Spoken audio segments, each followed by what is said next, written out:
Bienvenue dans votre rubrique Focus sur Radio Mayuri. Notre invitée est Alice Fabre, directrice du pôle ressources de Guyane. Bonjour. Bonjour Michel et merci de me recevoir. Merci beaucoup d'avoir accepté notre invitation. Vous organisez deux actions à l'université, on va en parler avec vous. La première, ce sont des permanences conseils. Cela consiste en quoi? Alors, les permanences conseils, c'est vraiment le but, c'est d'accompagner les associations étudiantes. Il y a beaucoup de projets étudiants qui se font. Donc, c'est une volonté de l'université et du pôle ressources de Guyane de conjointement travailler à la réussite des projets des associations étudiantes et pourquoi pas une pérennité, une professionnalisation également de ces projets. Du coup, dans le domaine plutôt artistique et culturel. Mais voilà, on est sur quelque chose d'assez large, on va dire. On va dire que le pôle ressources de Guyane intervient sur des sujets de plus en plus variés. C'est ça, on essaie de toucher déjà des publics larges, que ce soit les étudiants, les professionnels, les amateurs, il y en a un peu partout, donc bah, on est là où il y a besoin, et l'université nous a sollicité pour faire ça.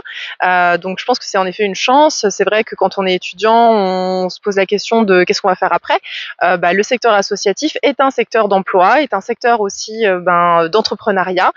C'est une des formes juridiques qui existent, donc faut y aller, et l'idée c'est aussi de travailler cette question-là et de les sensibiliser à cette forme juridique qui leur permet finalement de faire beaucoup de choses, d'aller chercher aussi des fonds diversifiés, de s'embaucher au sein de ces structures-là et puis de porter des projets de grande envergure, notamment dans l'événementiel, mais pas que en fait. C'est vrai que souvent ce qui fait défaut, c'est l'aspect humain, c'est-à-dire trouver des ressources pour pouvoir assurer la pérennité de ces structures. Est-ce que là-dessus, vous comptez intervenir? Alors en effet, donc on a les permanences et on aura aussi donc des workshops. On aura 10 workshops tout au long de l'année universitaire pour les étudiants avec différentes thématiques. Donc on part de la base, créer une association, la gérer, monter une demande de subvention, etc. Mais on va voir aussi différentes thématiques, notamment gérer son association au niveau du conseil d'administration, fédérer ses bénévoles, trouver aussi les ressources, comme vous le disiez, nécessaires à pérenniser le projet et à le faire. Donc ressources, on entend aussi le nerf de la guerre, l'argent, et du coup faire une demande de subvention, qui est-ce qu'on peut solliciter, expliciter un petit peu tous ces rouages pour pouvoir finalement rendre vivants les projets des étudiants et pourquoi pas les pérenniser sur le long terme. Et ce qui peut constituer également un obstacle, un problème, c'est le turnover chez les étudiants, qui fait que souvent les projets en fait s'arrêtent au bout de 6 mois, voire même à la fin de l'année universitaire, alors que on aurait tout à gagner à ce que ces associations tiennent beaucoup plus longtemps pour pouvoir créer des emplois, etc. Tout à fait, mais je pense vraiment que ça c'est un faux problème. Il y a beaucoup d'associations qui se créent en effet souvent à l'initiative et à l'impulsion d'une ou deux ou trois personnes. Voilà, si le projet est assez fort, si l'envie est là, faut pas hésiter à ne pas s'arrêter, pardon, et à continuer ce projet-là au-delà de l'université, même après. On peut tout à fait continuer les projets même en dehors de l'université, il n'y a pas de souci. Après, voilà, la complexité souvent c'est de trouver des bénévoles. Ça c'est au niveau national, c'est toujours compliqué de trouver des petites mains pour nous aider sur les projets. Mais là, je pense que l'idée, ce serait peut-être d'essayer de leur montrer qu'on est sur un modèle également économique et que si on trouve de l'argent, on peut salarier des personnes qui vont travailler du coup au projet. Du coup, on n'est plus tout seul et du coup, voilà, ça crée une économie également circulaire pour les territoires qui est hyper intéressante. Et du coup, vous allez mettre votre casquette de formatrice professionnelle. Vous avez eu votre diplôme de formatrice. Oui, tout à fait. Mais quelle mémoire, Michel. En effet. Je suis formatrice professionnelle diplômée depuis maintenant un peu plus d'1 an. J'ai pu développer plusieurs formations, notamment du coup ces workshops en lien avec des outils numériques. L'idée, c'est de rendre ça attrayant, dynamique. Et du coup, on sera plusieurs à animer ces formations, donc moi-même et mes collaboratrices du pôle ressources. Parfait, on a un petit peu de temps. Quels sont les éléments à connaître absolument pour créer une association, par exemple?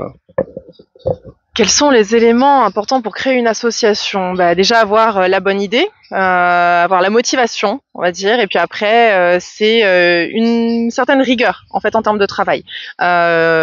Souvent on a l'idée, etc. On se dit ok, ça va être facile, ça va être simple. Le plus compliqué, comme dans n'importe quelle idée, comme quand on monte une entreprise, bah, c'est de tenir dans le temps. Donc voilà, la ténacité, la rigueur, ne pas avoir peur aussi d'un peu de travail administratif. C'est pas forcément évident de prime abord, mais on est là pour accompagner dans le cadre des permanences tout ce travail administratif, le simplifier, lever les freins, expliciter aussi les choses. Donc faut pas hésiter à venir nous solliciter pour ça. Et c'est également ce qu'on verra au fur et à mesure des différents workshops. Mais voilà, la ténacité, ne pas lâcher, s'entourer des bonnes personnes, aller chercher des conseils auprès éventuellement de juristes, d'avocats, de personnes spécialisées, de personnes en action, en emploi et autres qui pourraient répondre à vos questions. Il y a un point qui attire particulièrement mon attention, c'est formaliser un projet. C'est le fait de passer d'une idée à quelque chose de plus concret, on va dire. Exactement. Formaliser un projet, c'est vraiment leur transmettre la méthodologie pour formaliser un projet. Donc il y en a plein qu'on verra, notamment pour définir aussi des indicateurs, des objectifs. C'est hyper important quand on a un projet.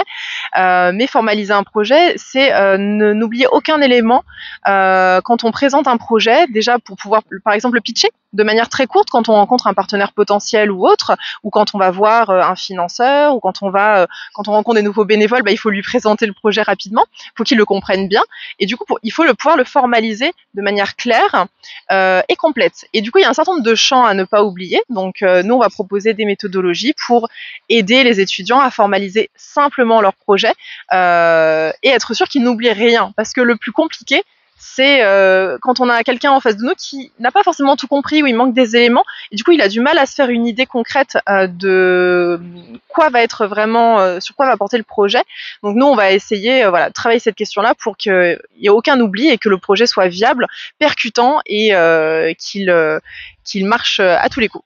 Des interventions qui vont être très approfondies puisque vous prévoyez d'aborder la maîtrise des obligations comptables associatives, formaliser les différents bilans. Ça fait écho à des compétences quand même assez, on va dire, complexes.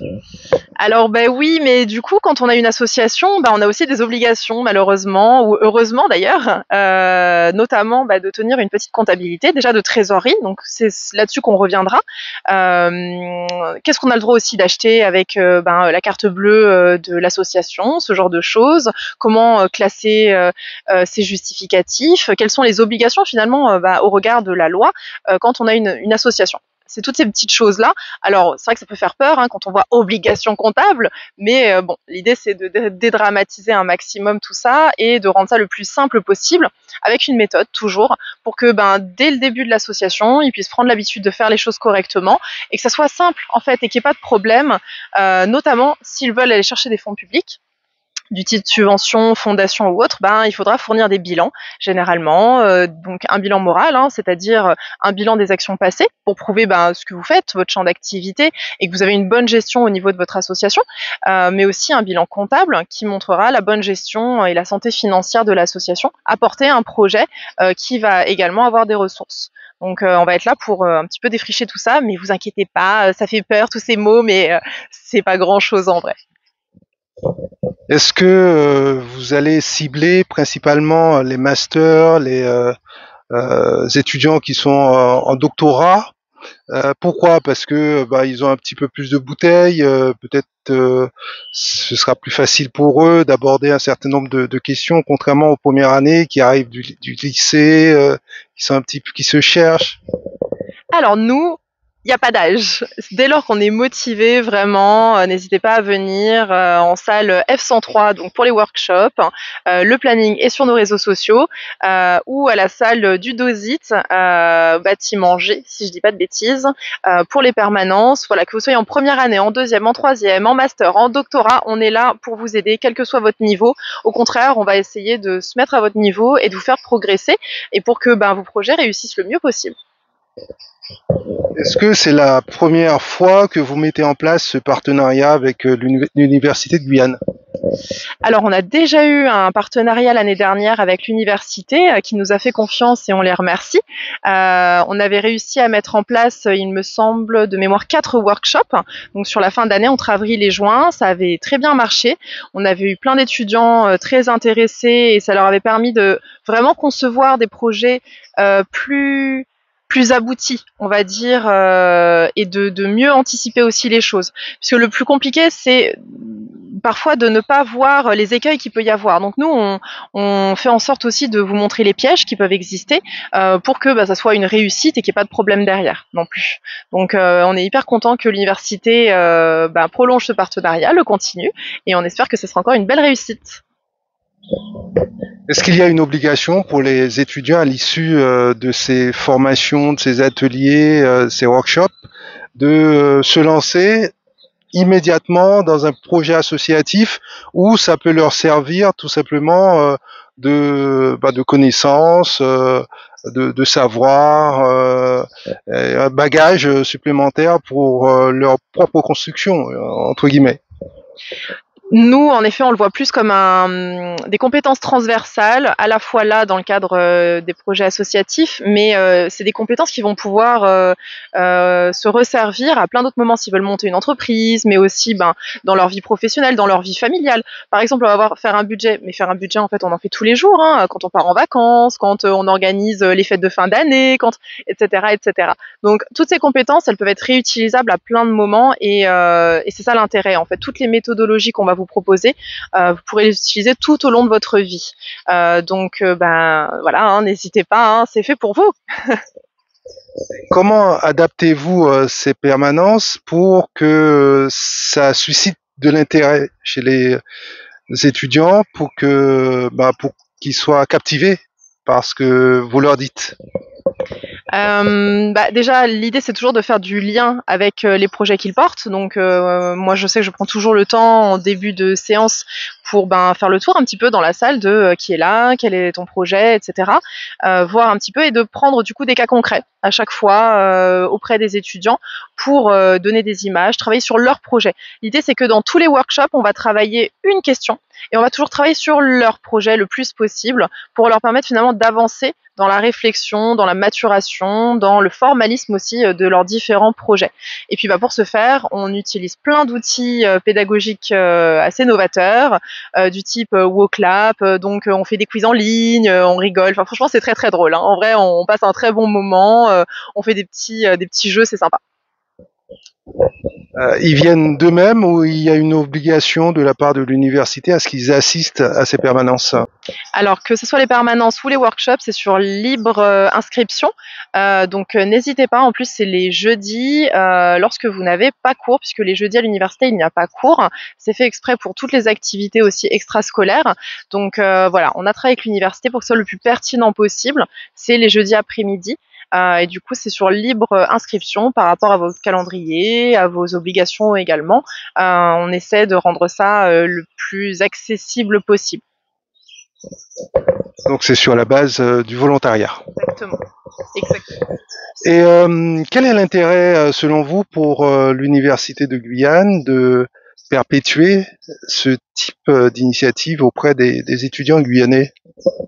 Alors, je peux pas trop parler pour l'université, hein, parce que je ne travaille pas à l'université, mais en tout cas, leur discours quand ils sont venus nous voir, c'était vraiment remercier l'investissement aussi des étudiants, valoriser leur investissement, les projets étudiants, etc. Parce qu'il y a beaucoup d'actions, et c'était pour vraiment les aider, les accompagner à former ce vivier finalement d'entrepreneurs aussi de demain. Alors, hormis ces interventions à l'Université de Guyane, parlez-nous de vos projets au pôle ressources de Guyane, de vos réalisations également en parallèle. Ouh bah, il y en a plein, plein, plein. Actuellement, on travaille du coup sur le brunch professionnel droit d'auteur qui aura lieu du coup le 25 septembre avec des sociétés de droit d'auteur. On travaille actuellement sur la 3e édition également du concours Yana Pépite qui a dévoilé ses catégories en exclusivité, donc rap, théâtre et manga. Et du coup, on organise des ateliers dans tous les lycées de Guyane, enfin qui est pas tous, mais un très grand nombre de lycées de Guyane, pour les lycéens entre 15 et 25 ans. Donc ne pas hésiter à s'inscrire si on est amateur, qu'on a envie de participer, de découvrir aussi une pratique. Des artistes professionnels seront là pour vous faire des super ateliers dans ces catégories-là. Quoi d'autre je ne sais pas. La date du concours est déjà arrêtée? Alors oui, le concours lui-même aura lieu en octobre 2025, donc dans un an. Et du coup, là, pendant un an, on fait vraiment tout un travail préparatoire avec les jeunes, avec les lycéens, pour les préparer au mieux au concours, faire en sorte qu'ils s'inscrivent et qu'ils présentent le meilleur travail qui soit.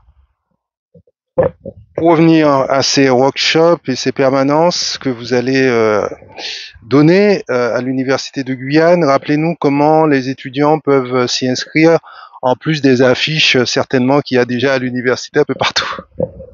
C'est bien, vous les avez vus, ça me fait plaisir. Alors du coup, les étudiants peuvent s'inscrire directement auprès de nous sur nos réseaux sociaux, donc en DM tout simplement. Nos réseaux sociaux, c'est donc Pôle Ressources Guyane. On est sur Instagram, sur Facebook, sur LinkedIn. Pôle Ressources Guyane, tout attaché. Ou sinon, par téléphone, nous envoyer un petit message ou sur WhatsApp, donc au 06 94 38 36 23. Et on vous répondra et vous pourrez vous inscrire. Alice Fabre, merci. Merci Michel.